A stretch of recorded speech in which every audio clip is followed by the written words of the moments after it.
Ayan guys, so nilagay muna namin ito sa ref. Ayan, pinalamig muna namin ng gusto yung cream niya. Ayan, yung palaman niya sa loob guys. So ayaw ko nang ino-oven, mas gusto ko yung ganito malamig siya. So ito try namin ni Budots guys. Ngayon hahatiin namin siya. Mamaya ipakita ko sa inyo yung nasa oven. Ayan, ito try namin siya. Tagkalahati kami. Mas gusto kong kainin yung ganito guys. Ayan, pero ipapakita ko sa inyo yung ilalagay siya sa oven kasi mas malambot pag ganun. Ayan, so magta-try tayo ng sauce niya guys. Ito, dalawang sauce siya. Itong naunang step na ginawa akong sauce guys. Yung sabay-sabay ko siyang niluto at pinalapot. Ito naman yung kinaramelize muna. So ayan, pareho natin siyang titikman guys. Ayan, unahin natin ito. Ayan. At syempre dito sa kabila naman, itong nakaramelize.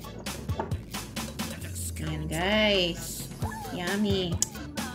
Ayan, so titikman namin yan ni Budots. Mauuna kaming tumikim guys. Ayan, syempre hahatiin namin para ating kapatid guys. Ayan, so tag ano kami, tag 1/4 bawat klase ng sauce guys. Ayan, so syempre mauunang tumikim ang gumawa guys. Ayan, hiwain natin, masyadong malaki ito. Mahirapan tayo nitong ipasok. Wow, masarap. Na ano pa guys, tumulo pa. Oh, ang sarap guys. Okay, kumanto muna itong isa. Ayan, gusto ko guys yung ganito malamig siya.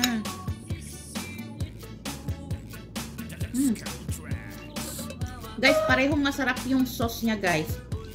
Pwede nyo siyang gawin pareho. I-try nyo pareho. Ang sarap.